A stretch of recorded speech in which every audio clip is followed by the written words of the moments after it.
ये पैगाम है भारत के हर कंटेंट क्रिएटर के नाम। जय भीम बड़ा सीधा हंसी, जय भीम। तैयार हो जाइए to unleash yourself. Jai Bhim app available on the Play Store and Apple App Store. बहन जी विकास करती हैं, बहन जी विकास के नाम पे वोट लेती हैं, बहन जी करके दिखाती हैं। बहन जी जो है हिंदू मुस्लिम की बात नहीं करती हैं। ये लोग हिंदू मुस्लिम की बात करते हैं, ये लोग पाकिस्तान की बात करते हैं, ये लोग अब एक नया मुद्दा चाइना का आ गया है, अब ये लोग चाइना की बात करने लगे हैं। इनके पास गाय गोबर और इसके अलावा और कुछ नहीं है, केवल ये हिंदू मुस्लिम, गाय गोबर, चाइना, पाकिस्तान, खालिस्तानी। देखो वो बात आपकी सही है, लेकिन शिक्षा स्वास्थ्य रोजगार पे बात होगी। अब वो समय निकल गए, अब लोग शिक्षित हैं, अब जानकार हैं, अब जान गए हैं वो लोग। उन्हें शिक्षा स्वास्थ्य रोजगार चाहिए, उन्हें मंदिर मस्जिद नहीं चाहिए। हमारे क्षेत्र के लिए जो बहन जी ने किया है कोई नहीं कर सकता। इतनी अच्छी नेता हमारी बहन जी, बहुत अच्छी। ये मान लो इतना काम किया है, इतना काम किया। हमारे यहाँ की जनता में कहना चाहूँगा, कहना चाहिए इतनी एहसान फराम हो सके बहुत ज़्यादा। जो हमारे यहाँ बहन जी ने काम कर दी कोई नहीं कर सकता। बहन जी की अब कार्यक्रम सूची आ चुकी है। 2 तारीख को बहन जी का बहुत बड़ा कार्यक्रम आगरा में होने जा रहा है। बहन जी की 2 तारीख को जैसे ही रैलियां शुरू होंगी, मैं आपके न्यूज के माध्यम से बताना चाह रहा हूं, पूरे उत्तर प्रदेश में एक लहर आ जाएगी। बहन जी सरकार में आ रही हैं, वो बहुत तगड़ी रैली होने जा रही है। और बहन जी का बहुत ही जल्दी पश्चिमी उत्तर प्रदेश में एक और कार्यक्रम लगेगा मेरठ मंडल में। लेकिन जो बीजेपी है उन्होंने बड़ी बड़ी रैलियां कर दी हैं। योगी और मोदी ने बहुत सारे शिलान्यास भी किए हैं उन्होंने तो पहले ही। ये सारे शिलान्यास आदरणीय बहन कुमारी मायावती जी के सारे पेंडिंग थे। इन्होंने, आप चाहे ले लो आप इसका गंगा एक्सप्रेसवे का, वो बहन जी का ड्रीम प्रोजेक्ट था। चाहे आप ले लो जेवर एयरपोर्ट का, वो बहन जी का ड्रीम प्रोजेक्ट था। बहन जी की सरकार थी, बहन जी काम कर रही थी। लेकिन गंदी मानसिकता की सरकार सेंटर में बैठी थी। उन्होंने एनओसी नहीं दी थी जेवर एयरपोर्ट के लिए, नहीं तो जेवर एयरपोर्ट का तो आज संचालन भी हो जाता। ये सारे बहन जी के प्रोजेक्ट थे सर। आपका पेट आपकी रोजगार से भरेगा। आपको अगर विकास के नए रोजगार मिलेंगे, अवसर मिलेंगे, उससे पेट भरेगा। क्या मंदिर आपको मुझे खाने को दे देगा? जनता को खाने को दे देगा? वोट तो मिलता है उसमें। किससे?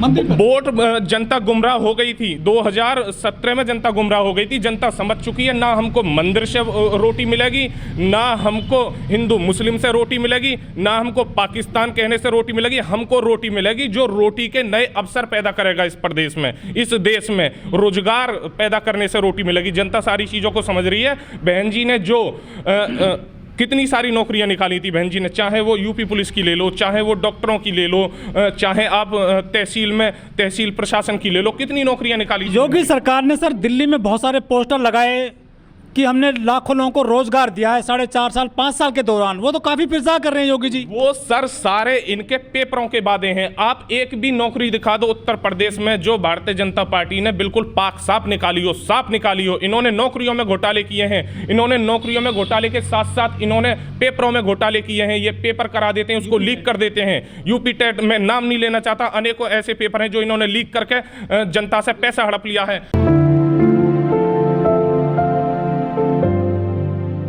देखो, उत्तर प्रदेश में विधानसभा का चुनाव का बिगुल बज चुका है और जनता ने मन बना लिया। आदरणीय बहन कुमारी मायावती जी 2022 में 5वीं बार सरकार बना रही हैं। ये जनता ने तय किया है, जनता का पूर्ण समर्थन मिल रहा है।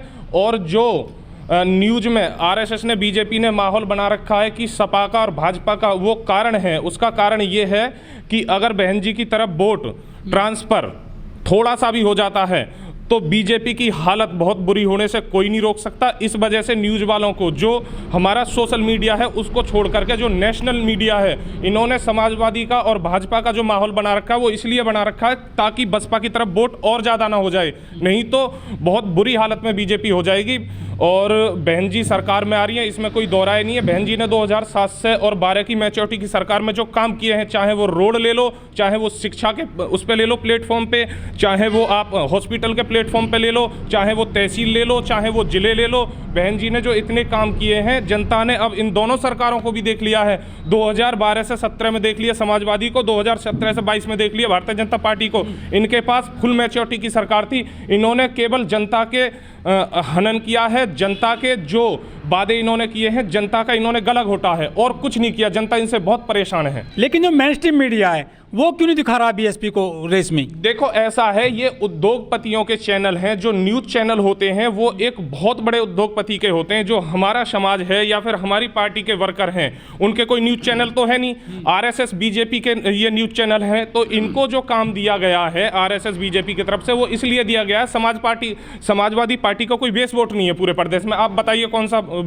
हमारा 22% वोट है, समाजवादी का 6% वोट। उनके साथ में मुस्लिम भी हैं, यादव भी हैं। नहीं, ये तो केवल माहौल इसलिए बनाया गया है सर। हमारे साथ मुस्लिम हैं। आज हम खुद जहांगीरपुर में एक सभा करके आए हैं और जहांगीरपुर के टोटल मुसलमानों ने बहन कुमारी मायावती जी को और क्या नाम है आपको, बहुजन समाज पार्टी को पूर्ण बहुमत बनाने की आश्वासन दिया है पूरा। लेकिन जो समाजवादी पार्टी के नेता हैं तो विजय रथ भी निकाल चुके हैं कि हमारी जीत हो रही है उत्तर प्रदेश में। देखो, केवल इन जनता को गुमराह किया जा रहा है। जनता सारी चीज समझती है, जनता सरकार बनाती है, जनता जनार्दन होती है। जनता ने मन बना लिया। बहन जी 2022 में 5वीं बार सरकार में आ रही हैं। इन्होंने विकास किया है अपने पेट का, इन्होंने अपने पेट भरे हैं। इन्होंने विकास किया है अपने चार उद्योगपतियों का, इन्होंने विकास किया है अपनी पार्टी का, इन्होंने विकास किया है अपना। इन्होंने जनता का कोई विकास नहीं किया, जनता का केवल हनन किया इन लोगों ने। दीपक जी, उत्तर प्रदेश में वोट मिलता है वो हिंदू मुस्लिम पे मिलता है, धर्म के आधार पे, जात के आधार पे। लेकिन जो बीएसपी है वो इन चीज़ों से काफ़ी दूर है। जो बीजेपी और सपा है वो जिन्ना की बात करते हैं, गन्ने की बात करते हैं, मुस्लिमों की बात करते हैं। हाँ, ये आपने कहा ना, जन्ना की बात करते हैं, मुस्लिमों की बात करते हैं। ये लोग जनता को गुमराह करना चाह रहे हैं। केवल इन लोगों के पास एक यही मुद्दा है। ये चाहते हैं कि 5 साल आप रह लो, 5 साल हम रह लें, जनता को बेवकूफ़ बनाते रहो, सरकार में हम रहें। इसलिए जनता अब समझ चुकी है ये दोनों एक ही थाली के चट्टे बट्टे हैं। चाहे आप समाजवादी पार्टी को ले लो, चाहे आप भारतीय जनता पार्टी को ले लो। ये चाहते हैं जनता को गुमराह करके जो जनता का वोट है वो हमें मिल जाए। 5 साल मलाई हम खा लें, 5 साल मलाई आप खा लो। जो बहन जी ने काम किए हैं पूरे उत्तर प्रदेश में, ये सब जानते हैं। अब लेकिन वो सर मंदिर बना रहे हैं, और क्या चाहिए जनता को? नहीं, जनता को मंत्री बनाने से जनता का मंदिर बना रहे, मंदिर बनाने से जनता का पेट नहीं भरेगा। इतना बुरा हाल प्रदेश में हो चुका है कि आंसू भी आ जाते हैं अगर बात करो। हमारे इतने स्टूडेंट, हमारे इतने किसान शहीद हो चुके हैं। ये लोग उन पे एक बात नहीं कहना चाहते हैं। केवल ये लोग जनता को पागल बना के जनता की वोट लेना चाहते हैं। आदरणीय बहन कुमारी मायावती जी ने जो प्रदेश में कार्य किए हैं उसको जनता समझ चुकी है। 3 बार की ये सरकारें रही हैं। हमारी सरकार 2007 से 12 में रही मैच्योरिटी की, उसके बाद समाजवादी की आई 12 से 17 में, इसके बाद 17 से 22 में आई है भाजपा की। तीनों सरकारें मैच्योरिटी की देख ली, इसमें किसी का कोई इंटरफेयर नहीं था। अब तीनों को आप कंपेयर कर लो, किसका शासन सबसे बढ़िया था। बहन कुमारी मायावती जी का शासन इतना बढ़िया था कि जनता उनको चाह रही है 2022 में वो फिर से 5वीं बार मुख्यमंत्री बनेंगे। शिक्षा, स्वास्थ्य, रोजगार की बात होगी, बहन जी ये सारी चीज़ देंगी। इनका तो जुमला है। इन्होंने तमाम पोस्टर दिल्ली में लगा दिए कि हमने इतना रोजगार दे दिया, लेकिन कोई रोजगार नहीं दिया है। उन्होंने यूपी टेट भी पहले लीक करा दिया, दोबारा में भी पेपर दिलाया। तो ऐसी नीति, गलत नीति है जिसके बहुत सारे कह रहे हैं हमने आरोपी जेल तो भेज दिए जिन्होंने पेपर लीक किया था। नहीं सर, देखो दोबारा में जो क्या नियम बनाए, क्या देखो कुछ लोग, आप देखो सोशल मीडिया पे बच्चे, लड़का लड़कियां रो रही हैं, उनको पेपर नहीं देने दिया। ऐसी गलत नीति उसमें दोहराई है। जब जिस आदमी ने फार्म भरा है उसको वो नोकल थोड़ी है, उसका फार्म रिजेक्ट हो जाता, वो बोल रहे हैं इस पर मोहर लगा के लाओ, वेरीफाई करा के लाओ। वो वेरीफाई कराने की क्या जरूरत है? लड़का लड़की रो रहे हैं, योगी मोदी को गाली देते हैं स्टूडेंट,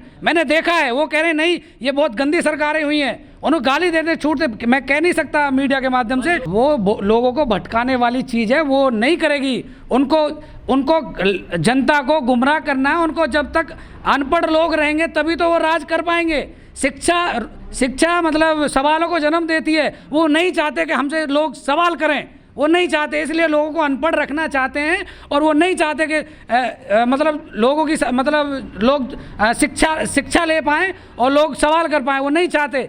इसलिए वो शिक्षा रोजगार की बात करते नहीं हैं।